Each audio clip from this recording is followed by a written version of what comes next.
Pada suatu ketika, ada seorang pemuda yang bernama Hang Tuah, anak Hang Mahmud.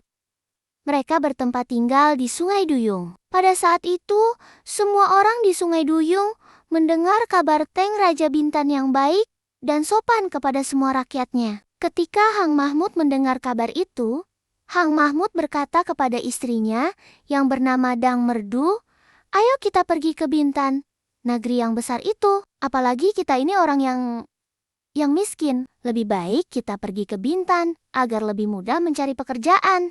Lalu, pada malam harinya, Hang Mahmud bermimpi bulan turun dari langit. Cahayanya penuh di atas kepala Hang Tuah.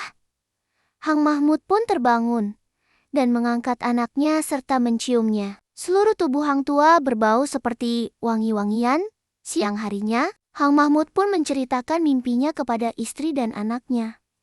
Setelah mendengar kata suaminya, Dang Merdu pun langsung memandikan dan melulurkan anaknya. Setelah itu, ia memberikan anaknya itu kain baju dan ikat kepala serba putih. Lalu, Dang Merdu memberikan makan Hang Tuah nasi kunyit dan telur ayam. Ibunya juga memanggil para pemuka agama untuk mendoakan selamatan untuk Hang Tuah. Keesokan harinya, seperti biasa, Hang Tuah membelah kayu untuk persediaan. Lalu ada pemberontak yang datang ke tengah pasar.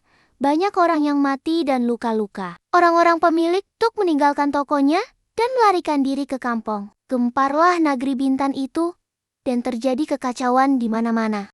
Saat Hang Tuah sedang berbicara, ibunya melihat bahaya.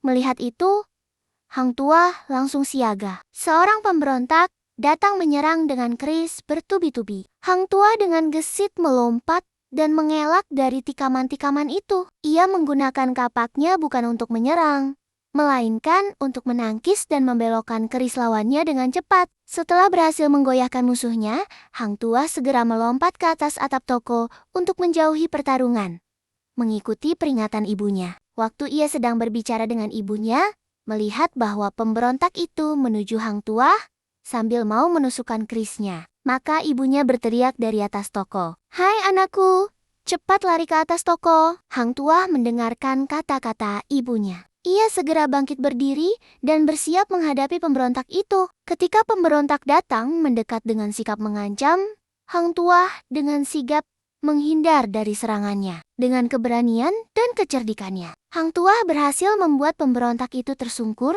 dan tidak lagi mampu melanjutkan perbuatannya. Melihat kejadian Hang Tuah mengalahkan para pemberontak, ada seorang anak yang menyaksikan berkata dengan kagum, "Suatu hari, dia pasti akan menjadi perwira besar di tanah Melayu ini."